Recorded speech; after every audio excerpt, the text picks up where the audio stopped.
দীর্ঘদিন ধরে পালিয়ে থাকার পর অবশেষে এক কুখ্যাত প্রতারক ধরা পড়ল প্রেমতলা বাজারের জনতার হাতে এবং বিশেষ করে সেক্ষেত্রে পরবর্তীতে সমঝে দেওয়া হয়েছে পুলিশের হাতে। দীর্ঘদিন ঘুরে বেড়ানোর পর অবশেষেই সেই জনতার হাতেই ধরা পড়েছে প্রতারক। জানা গেছে মোহাম্মদ নূর আহমেদ, বয়স ৪৫ বছর এবং পিতা মৃত আব্দুল হক। তার বাড়ি অবশ্য ধর্মনগর থানাধীন পশ্চিম বটরশী ৯ নম্বর ওয়ার্ড এলাকায়।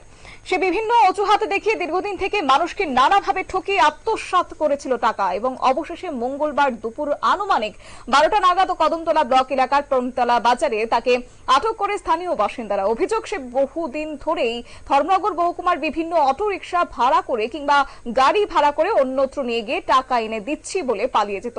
অনেকের কাছ থেকে উল্টো ২০০০, ৫০০০ করে টাকা নিয়ে নিত দোকান থেকে এনে দিচ্ছি বলে, কিন্তু কিছুক্ষণ পর তার আর কোনো পাত্তাই পাওয়া যেত না এবং আবারও কাউকে বলতো যে অনলাইনে ভাড়া সমেত টাকা দিয়ে দেবে এবং তারপরে তার আর কোনো টিকির নাগাল পাওয়া যেত না বলে অভিযোগ। যদিও এই মুহূর্তে জনতার হাতেই ধরা পড়েছে সেই ব্যক্তি। কি রয়েছে বক্তব্য শুনুন। আমি তো টুকটুক চালাই, তা কইছে কত? আমি কইছি আমরা তো ৪০০ টাকায় যাই, তুমি যদি যাও, যদি লেট না করো ১৫-২০ মিনিটের ভিতরে যদি আইও। কইছে না, আমি ১৫-২০ মিনিটের ভিতরে ঘুরবো, কত দিতাম? আমি তো ৩৫০ টাকা দিলে হে মানছে। আমারে লইয়া রওনা দিছে, দেওয়ার পরে মনে করেন 99 খুব বাজার।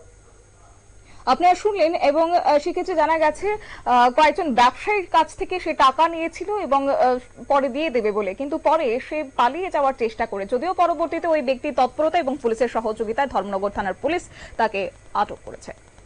নিয়ে নিচ্ছে ছোট্ট একটি বিজ্ঞাপন বিরতির সঙ্গে থাকুন।